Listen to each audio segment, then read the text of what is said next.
let's talk about the concept and the premise of Play Watch, and what was that like? Where did that come from? So my business partner and I, Matt White, we started an animation studio around the beginning of the pandemic. So around like 2020, we both had been doing separate things, and then we were like, what if we just started? He's been badgering me. He's actually my former professor. I went to the University of St. Francis, and so he's been badgering me for a while.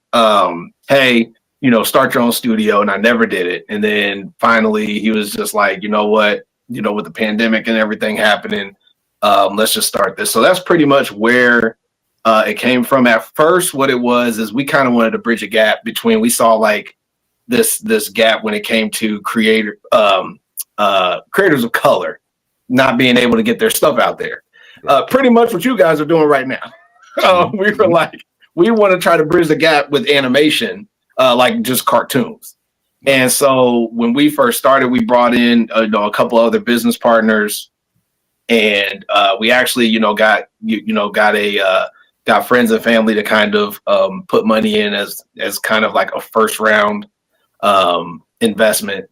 And yeah, we just went all around everywhere we could find really cool artwork and animation, and we were just like, hey, would you join something like this? And so then we realized that was very, very difficult to kind of put all that together, especially in the kid space, because a lot of people, it's hard to get people to invest in the kid space, especially when it comes to Black and brown children.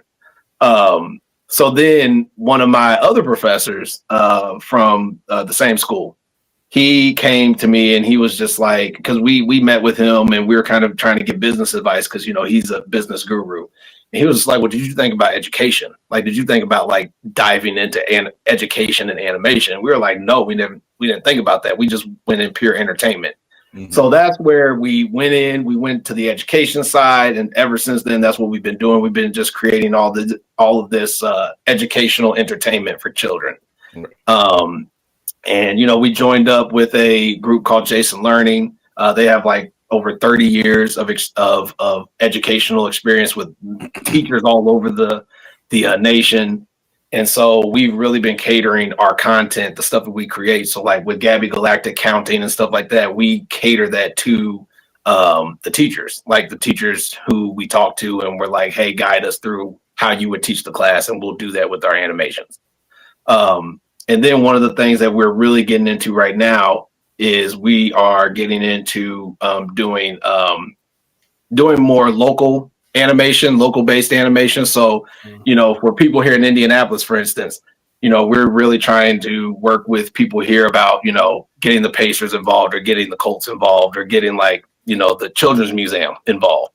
But then we also have one of our business partners is in Texas.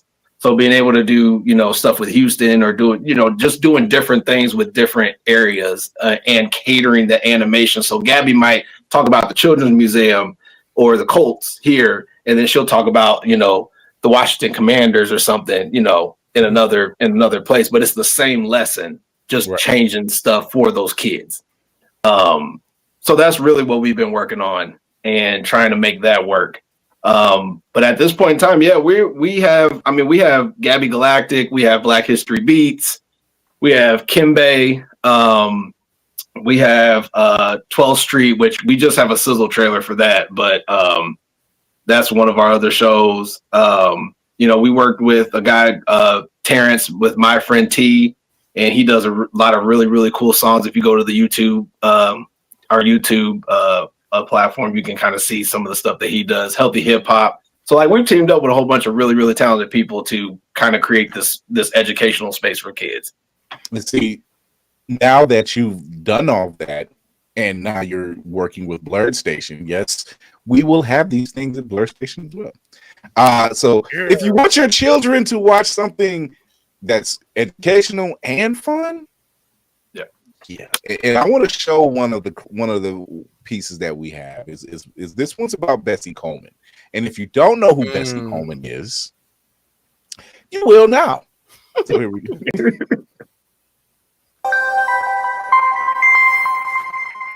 I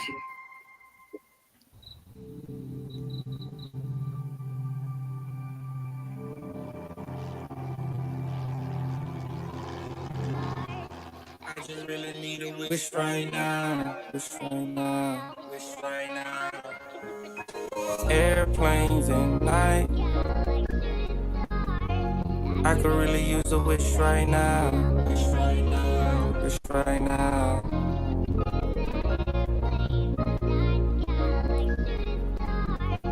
I could really use a wish right now. Wish right now. I just wanna fly over the ocean like I'm Bessie Coleman. The first African American woman to fly a plane. The first woman to make a difference and it made a change. It's never hard for all of us to go and do the same. Yeah, she came from poverty, but she just kept fighting. The first one of her kind to get some pilot license. And I know I can do the same if I just keep fighting. And I just wanna fly high because I'm not frightened. Yeah, yeah. Bessie Coleman, yeah, she flew through the clouds. We fly high, so ain't no way that they just bringing her down. She glide high and did stunts in front of the crowd. When you're in the plane, you don't need lanes, just get off the ground. She had brothers and sisters, just like any other. If you got brothers and sisters, tell them that you love them. She even stayed in France. She even learned how to speak French and even made some friends. It doesn't matter what your color is, all God's plan. Yeah, we all can fly together, help each other land. Bessie Coleman gave a speech to help us all win. If I could make a wish, it'll be more friends. I just wanna fly over the ocean like I'm Bessie Coleman. The first African American woman to fly a plane. The first woman to make a difference and it made a change. It's never hard for all of us to go and do the same.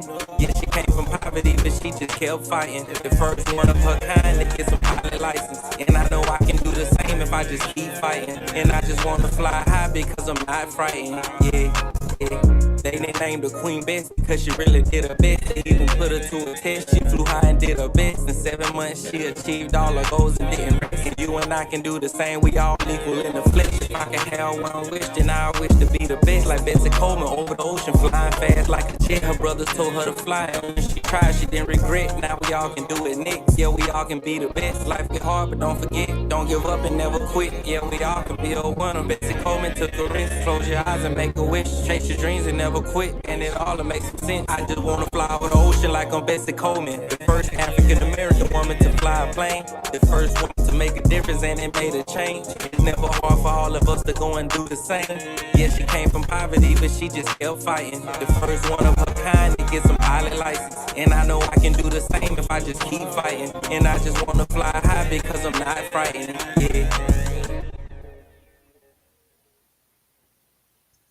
Yeah. God bless America. My goodness. Sir.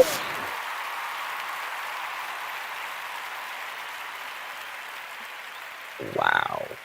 Wow, wow, wow, wow. Can I just say Schoolhouse Rock? That vibe.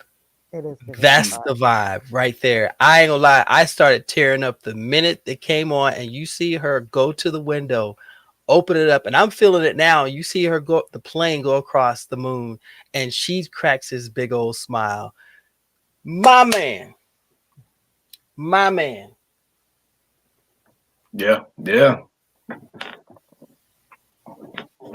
Gotta inspire the next generation, man. That's what Black History Beats is. It's taking, it's taking something from my childhood and trying to pass that on. I mean, that's actually the concept of it was Schoolhouse Rock matched with hip hop and Black History Beat or Black History. I grew up watching Saturday morning cartoons. I was watching that ABC, one Saturday morning, and between every single episode of whatever I was watching, they would play Schoolhouse Rock. Yo, and I like that.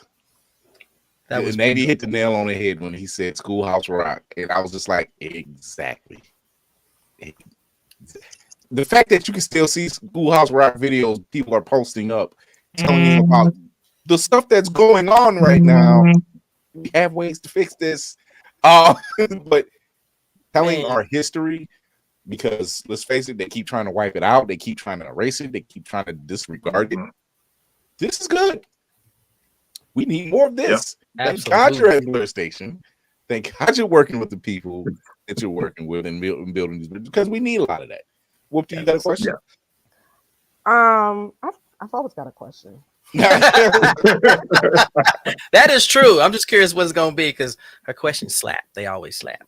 My question is, I like to ask people what they would say to their younger selves about the space that they're occupying now. If you could look back and speak to a younger Josh, a much younger Josh, and be like, "Hey, this is what's going to happen. Here's some advice I want to impart to you to get to where you need to go." What would you say to your younger self? Don't do it. No, I'm just kidding. Oh my god. No.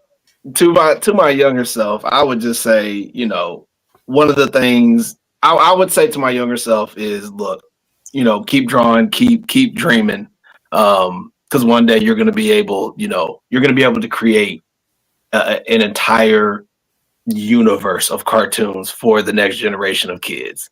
So don't stop drawing. Do your homework. Do your homework and study for your test. Don't just draw all day because that's, you know. But They can't definitely work hand in keep hand. going. Yeah. Yes. I was blessed enough that it's working out. It's working out pretty well. When did you decide that this is what you wanted? This was the steps you wanted to do. This was the thing you wanted to do. Oh, it's literally been since I was a kid. I mean, what really got me into knowing that I could do this was being able to see black characters on black cartoon characters on TV. So being able to see, like, you know, Static Shock was one of my favorite shows when I was a kid. Being able to see that, being able to see my parents had us watching Bebe's Kids when I was a kid. And I love Bebe's Kids. Kind of hard for everybody not to like that in the movie. Yeah. But I mean, it opened up. What it did is it opened up a world to me that I didn't know. Like I didn't know that I could do that. I wanted to, you know, my parents wanted me to be an architect. That's what they wanted me to go to school for. That's kind of where my path was up into middle school. And then I realized I suck at math. So I was like, I can't keep doing this. You are not alone. At least he's honest about it. Most people wouldn't even admit that. Unless it's involving money, you are not alone, brother. Yeah. Come on, man. They started saying the hypotenuse of the triangulation. I'm like, you lost me. You lost me. Like, I'm sorry, we did what? Excuse me? What did we who?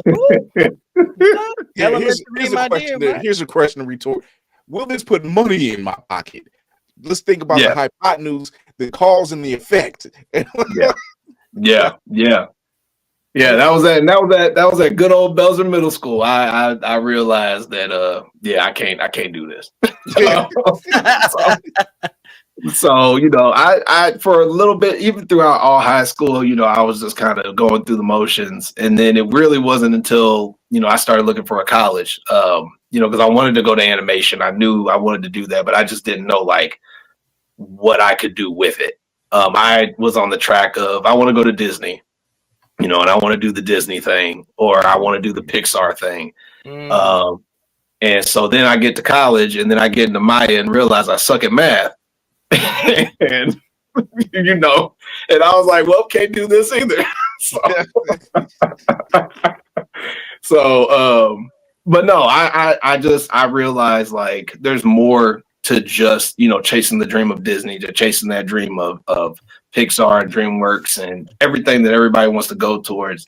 You know, I turned my career towards YouTube. At the time when I graduated, YouTube animation was really coming up and becoming a big thing, and that's where I went. So, and then from there, it's just this has been what I've been doing.